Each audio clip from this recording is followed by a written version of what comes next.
Estamos de volta à nossa quinta parte do segundo subtítulo, onde fala sobre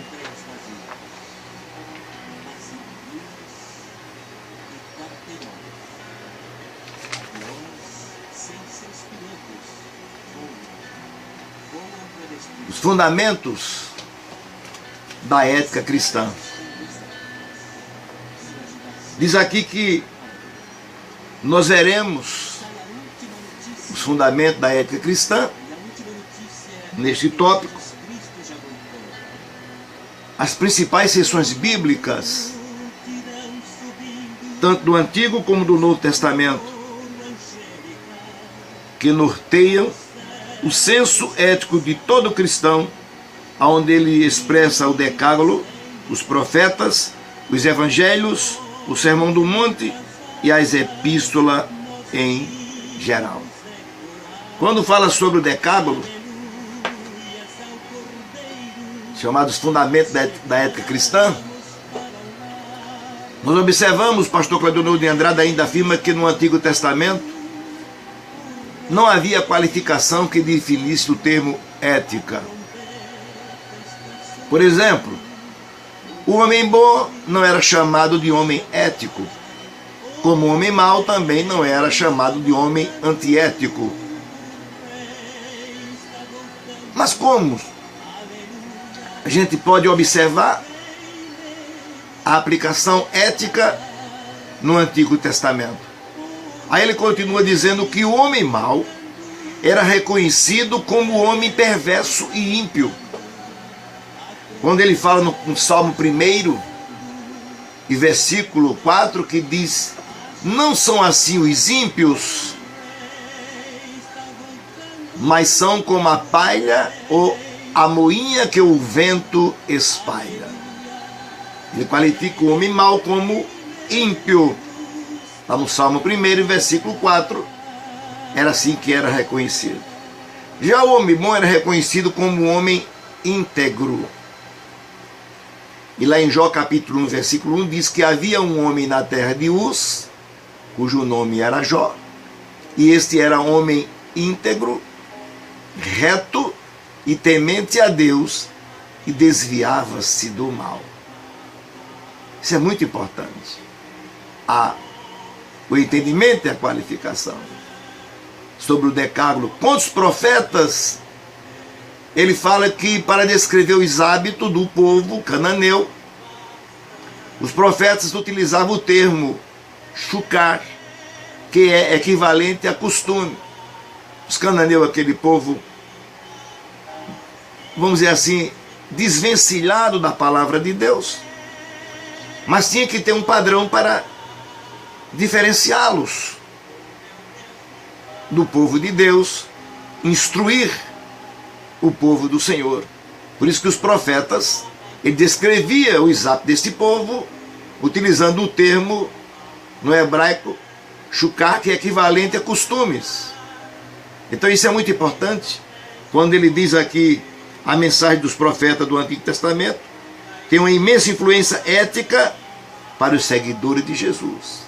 Então o próprio Deus usa esse termo shukar lá em Levítico, capítulo 18, versículo 30. Quando ele diz: portanto, guardareis o meu mandamento, não fazendo nenhuma das práticas, ou seja, costumes abomináveis que se fizeram antes de vós, e não vos contamineis com elas. Eu sou o Senhor vosso Deus. Então eram padrões já utilizados no Antigo Testamento pelos profetas, advertindo o povo de Deus a não se misturar com outras nações, e aqui com os cananeus. Mas hoje nós observamos uma mistura. Para se identificar um cristão hoje é difícil. Os judeus é identificado em toda parte do mundo. E a igreja? Quem identifica a igreja? Porque a mistura com o mundo, o relativismo, o secretismo religioso, que tem assim poluído e manipulado mentes desprovidas de Deus. e trazem costumes como cultura que são pecados. Não são hábitos apenas isolados, mas são afrontas ao Deus, o Todo-Poderoso. Então, Chuká é o equivalente hebraico do etos do grego. Se Chuká no hebraico, que equivale a costume, do grego é etos, que vem, surgiu a ética. Se os costumes humanos são mutáveis, os mandamentos divinos são contemporâneos em toda a era, porém são imutáveis. Ah não, no passado. Não, porque um país em tal lugar. Não. A Bíblia, ela não é regida pela cultura. A Bíblia é a palavra de Deus. Então, se os costumes humanos são mutáveis, muda. Do Brasil há diversos costumes. Os mandamentos divinos, mesmo sendo contemporâneos, sempre atual, em todas as eras, eles são imutáveis. Ele não se adequa ao mundo, mas o mundo tem que se adequar a ele. Nós encontramos evangelhos, que são boas novas de Cristo. A mensagem registrada pelos evangelistas contém apelo ao arrependimento, presta atenção, em seguida de renúncia ao pecado, e vem a oferta de perdão, e após a esperança de salvação e santidade de vida. Então, os seguidores de Cristo que somos nós, somos convocados a viver a doutrina do Evangelho. Não confundam doutrinas com costumes. Doutrinas, elas são universais e costumes são locais. Por isso, a doutrina do Evangelho, e também adotarem a ética e a moral do reino de Deus como estilo de vida. Como estamos vivendo? Estamos se vestindo como o mundo. Não tem mais diferença em nós. E também, no sermão profético, Jesus falou muito, quando ele fala sobre o mais alto ideal moral, e observamos que são reveladas a ética e a moral do reino de Deus em questões como a ira, o adultério, o divórcio, o juramento, a vingança e o amor. Também aborda esmola, oração e jejuns. Tudo isso no sermão profético, mostrando assim que o sermão profético, no Sermão do Monte, está para os cristãos como o decálogo está para os judeus.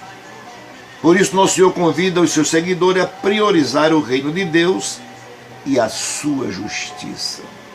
Em seguida, as epístolas paulinas e gerais.